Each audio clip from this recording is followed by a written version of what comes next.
আচ্ছা বেরো পাই তো ঠেঙ্গে তো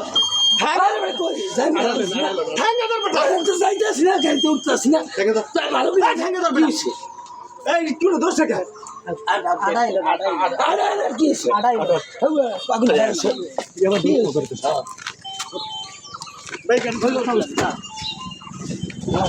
আমার মোবাইল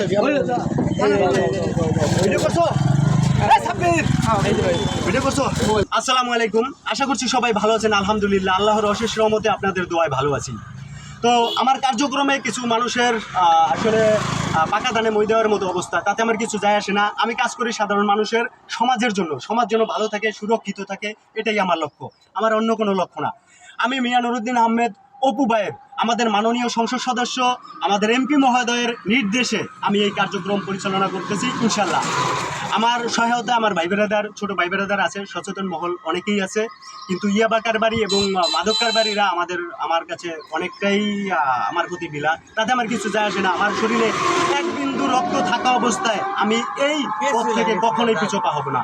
এই দেখুন, আজকে একজন ইয়াবা কারবারিকে হাতে নাতে ৬২ পিস ইয়াবা সহকারে আমি আটক করতে সক্ষম হয়েছি। ৬২ পিস ইয়াবা, এই যে ৬২ পিস ইয়াবা সহকারে একজন মাদক কারবারিকে আটক করতে সক্ষম হয়েছি।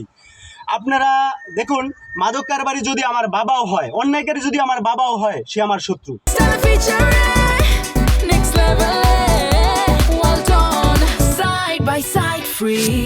আমি তার শত্রু। এই মাদক কারবারি কোনো না কোনোভাবে আমার আত্মীয়, আমি কখনোই অস্বীকার করতে পারবো না। কিন্তু সে যদি আমার আত্মীয় হয়ে থাকে, তাহলে সে মাদক কারবারি, তার মানে আমার সাথে তার কোনো সম্পর্ক নেই, আমার সে শত্রু। ইয়াবা পাচারকারী, ইয়াবা ব্যবসায়ী, চাঁদাবাজ, অন্যায়কারী, সে যদি আমার বাবা হয়, আমি তার জন্য আজরাইল। এটা আমার শরীরে এক বিন্দু রক্ত থাকা অবস্থায় আমি এই পথ অবিচল থাকবো ইনশাল্লাহ। অনেকেই ষড়যন্ত্র করতেছেন, আসলে কোনো ষড়যন্ত্র করে আমাকে থামাইতে পারবেন না। এটা আমার ডিসিশন, এটা মিয়া নুরুদ্দিন আহমেদ অপু ভাই, আমাদের মাননীয় সংসদ সদস্য, তেনার নির্দেশ। এই নির্দেশ অনুযায়ী আমি কাজ করবো ইনশাল্লাহ। কেউ জ্বলে যাবে, কেউ মরে যাবে, তাতে আমার কিছু যায় আসে না। আশা করি কেউ যদি কষ্ট পেয়ে থাকেন, ক্ষমা সুন্দর। আপনারা আইন শৃঙ্খলা বাহিনীকে সহায়তা না করে শুধু প্রোপাগান্ড করবেন না। দেখুন, আমাদের গোসাইরহাট থানাটায় একটা পুলিশ ক্যাম্পে আমাদের মাত্র পুলিশ আছে হাইয়েস্ট যদি থাকে 40 জন। এর ভিতরে নাগেরপাড়া ইউনিয়নটা হচ্ছে সবচেয়ে বড় একটা ইউনিয়ন, এখানে আলাদা করে একটা পুলিশ ক্যাম্প দরকার।